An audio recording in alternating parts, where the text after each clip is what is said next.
लकल हम्द या अल्लाह अस्सलातु वस्सलामु अलैका या रसूल अल्लाह अम्मा बाद। सिलसिला नाज़रीन की तरफ से पूछे गए सवालों के जवाब देने का। नाज़रीन में से एक ने हमारे किसी वीडियो के कमेंट्स में वज़ू में कान पर मसह किया जाए इसके ताल्लुक़ से पूछा है।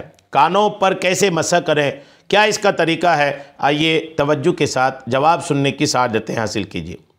बारे शरीयत में सदरुश शरीआ बदरुत तरीका मुफ्ती अमजद अली आज़मी अलैहिर्रहमा जो मसह का तरीका लिखा है, आइए उसको सुनते हैं और उसी की रोशनी में आपके सवाल का जवाब भी हल करने की कोशिश करते हैं।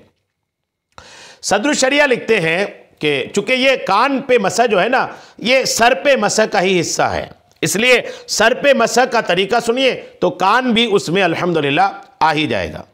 सदरुश शरीआ लिखते हैं कि मसह सर में मुस्तहब तरीका यह है, सर के मसह में मुस्तहब तरीका यह है कि अंगूठे और कलमे की उंगली के सिवा एक हाथ की बाकी 3 उंगलियों का सिरा दूसरे हाथ की तीनों उंगलियों के सिरे से मिलाइए। यह कलमे की उंगली, अंगूठा, इनको छोड़कर बाकी उंगलियों को एक दूसरे से मिलाइए और पेशानी के बाल या खाल पर रखकर, ये पेशानी के बाल या खाल पर रखकर गुद्दी तक इस तरह ले जाइए कि हथेलियां सर से जुदा रहें।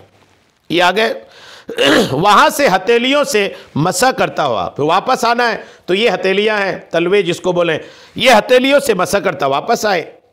और कलमा की उंगली, ये कलमा की उंगली है, ये शहादत की उंगली भी बोलते हैं, इसको कलमा की उंगली भी बोलते हैं।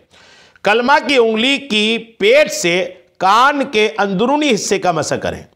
ये कलमा की उंगली का पेट, इससे कान की अंदरूनी हिस्से का मसा करें।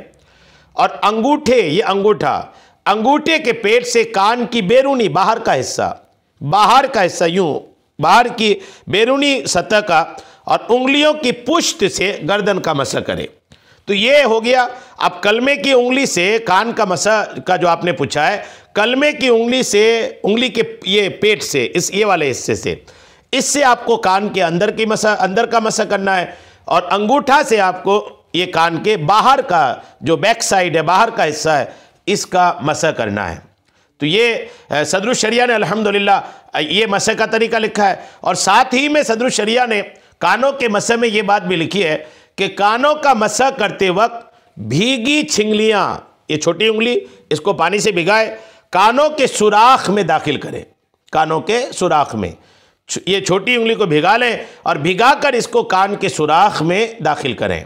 तो 3 इसका हो गया। एक, कलमे की उंगली के पेट से आपको अंदरूनी हिस्सा मसा करना है, अंगूठे से बाहर का हिस्सा मसा करना है, छिंगलिया से आपको भिगा करके कान के सुराख में डालकर मसा करनी है।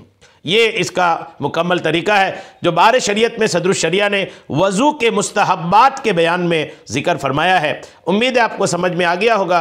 अल्लाह करीम हम सबको शरीअत के तमाम मसाइल सीखने, समझने और उस पर अमल की तौफ़ीक़ अता फ़रमाए। आमीन बिजाहिन नबिय्यिल अमीन सल्लल्लाहु तआला अलैहि वसल्लम।